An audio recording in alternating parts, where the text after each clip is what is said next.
The first thing I ever tried to cook was a chicken breast. Now, I'd watched exactly one YouTube video, which apparently was all the confidence my brain needed to decide, yeah, I can definitely do this. The woman in the video was incredible. She moved with this effortless calm, like she'd never once set off a smoke alarm in her life.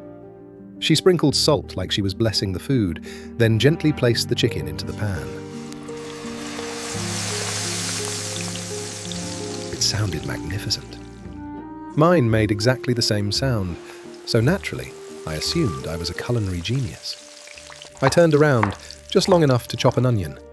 When I looked back, my chicken had transformed into something that looked perfectly capable of surviving atmospheric re-entry.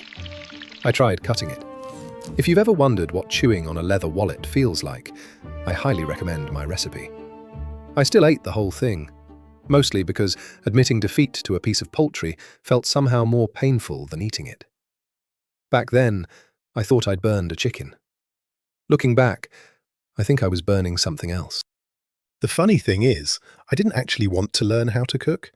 I wanted to become the kind of person who cooked. You know the type. Someone who casually stirs a risotto with one hand while holding a glass of wine in the other. Someone whose kitchen somehow always smells like fresh herbs instead of burnt optimism. I imagined friends gathering around the table, asking for the recipe. I imagined pretending it was no big deal. Oh, this? I just threw a few things together.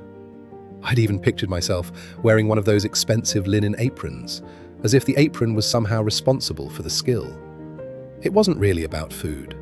It was about becoming someone I admired, and in my head, that transformation was only one recipe away. Reality had other plans. I kept cooking, which, in hindsight, was a bold decision. The chicken was followed by a stew that somehow tasted like regret, seasoned generously with paprika. Then came the soufflé. It didn't rise. It simply gave up. It collapsed with the kind of confidence my self-esteem usually reserved for job interviews. Naturally, I concluded that better equipment would solve everything, so I bought a beautiful cast-iron skillet, heavy, expensive, practically indestructible. It didn't improve my cooking, but it did make carrying groceries significantly more difficult. Whenever a recipe failed, I blamed the recipe, or the ingredients, or my oven. Once, I briefly considered whether the moon might be affecting the yeast. It never occurred to me that the only common denominator present in every single disaster was me.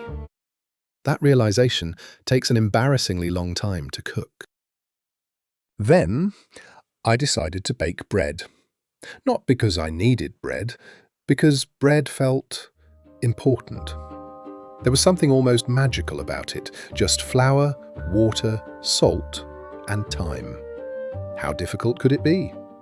I found a recipe that promised artisan bread with almost no effort, which, in retrospect, should have been my first warning. I mixed the dough, covered the bowl, then I waited and waited. Nothing. The dough just sat there, looking as unmotivated as I felt. So I added more yeast. Still nothing. I moved it somewhere warmer. Nothing. At one point, I genuinely found myself encouraging it. Come on, you can do this. It couldn't. Neither could I. I baked it anyway. What came out of the oven wasn't bread, it was a brick, dense enough to anchor a small boat. I cut into it. The middle was still raw. I stood there, holding this warm, heavy lump of disappointment, and for the first time, I stopped looking for something else to blame. Instead, I asked a different question. What am I missing? That one question, what am I missing, changed everything. For the first time, I stopped looking for better recipes and started looking for better explanations. I discovered that bread wasn't mysterious, it was predictable. Yeast wasn't moody, it was alive. Flour wasn't just flour. Different flours behaved differently. Temperature mattered, water mattered, time mattered. Even the way you folded the dough mattered. It felt less like cooking and more like solving a puzzle. So I stopped chasing perfect bread. Instead, I became obsessed with tiny experiments. One loaf with a little more water, another with less.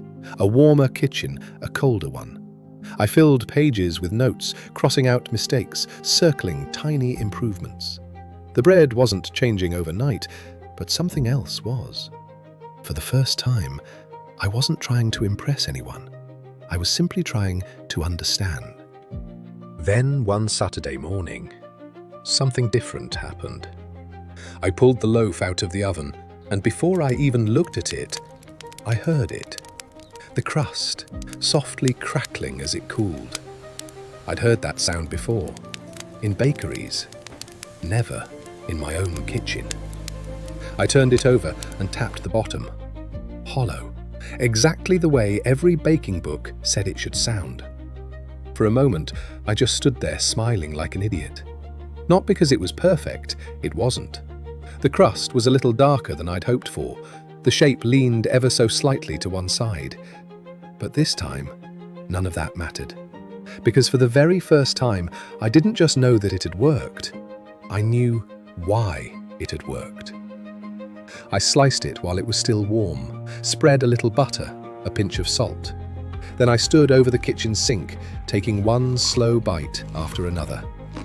It wasn't the best bread in the world, not even close. But it was the first thing I'd ever made that tasted exactly like understanding. The strange thing about learning is that you rarely notice it happening. There wasn't one magical day when I suddenly became good at cooking. Instead, the disasters simply became less dramatic. I stopped burning onions. The chicken stopped resembling sports equipment. Even my smoke alarm started sounding a little lonely. Without realizing it, I had stopped reading recipes like legal contracts. I could taste a sauce and know what it needed.